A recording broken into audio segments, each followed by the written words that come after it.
Bonjour Malena, Bonjour Linda, merci de me recevoir sur le plateau. c'est un plaisir. Alors Booking, au global, c'est 77 milliards de dollars de ventes en 2021 pour 1,2 milliard de bénéfices. Là, on parle de l'année écoulée. Maintenant, quel est le bilan de l'été 2022?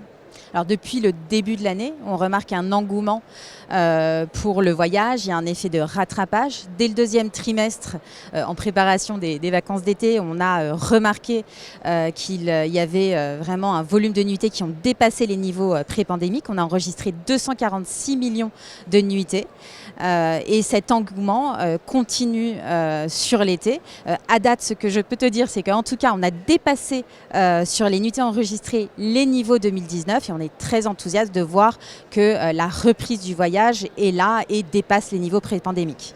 D'accord, donc une reprise forte, un travel revenge qui est fort.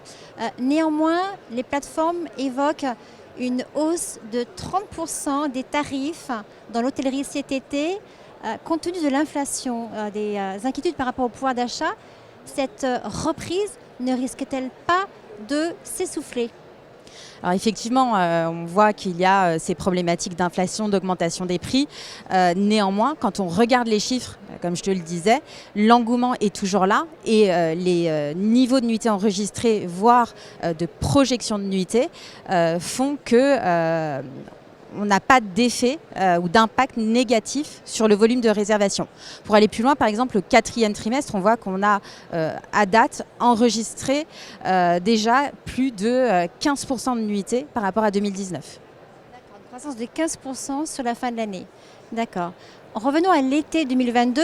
S'est-il joué à la dernière minute ou pas? Les avis sont partagés sur la question. Alors, la dernière minute a toujours fait partie intégrante du voyage et notamment de ce qui peut se passer pendant l'été. D'ailleurs, c'est une tendance qui est très regardée par nos partenaires d'hébergement, voire attendue.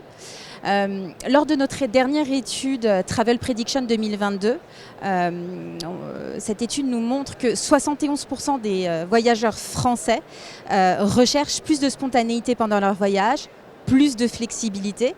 Donc ça peut être mis en corrélation avec cette dernière minute.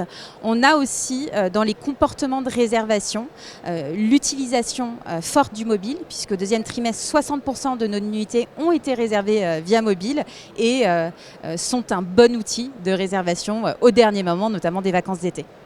Très bien. Autre sujet, vous avez mis en place un badge établissement voyage durable. D'abord, quel est le pourcentage des établissements qui ont ce badge et sur la base de quels critères? Je crois que c'est déclaratif. Tout à fait.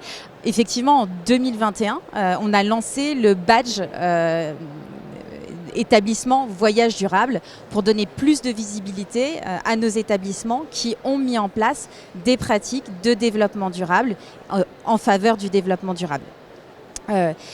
On sait sur nos dernières études sur le voyage durable que 72% des voyageurs français attachent plus d'importance à voyager durablement, par exemple en modifiant leur comportement, en faisant évoluer leur comportement. Un quart d'entre eux vont voyager pendant la basse saison ou un quart d'entre eux vont voyager sur des destinations moins fréquentées.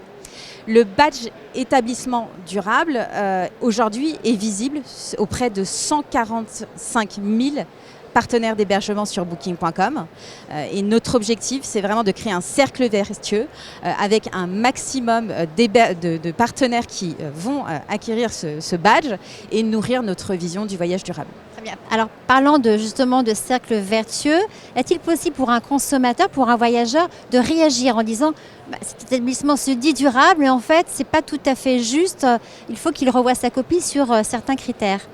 Alors, pour obtenir le badge établissement voyage durable, il faut remplir des critères, donc déclarer des critères de bonnes pratiques durables, ou alors avoir aussi une certification voyage durable, comme par exemple la clé verte. On a sélectionné une trentaine de certifications sur le sujet du voyage durable. Donc déjà, quand on est certification, il y a un contrôle.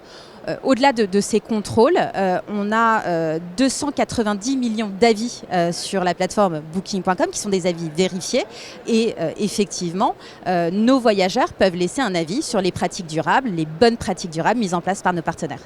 Très bien, merci beaucoup Malena. Merci Linda.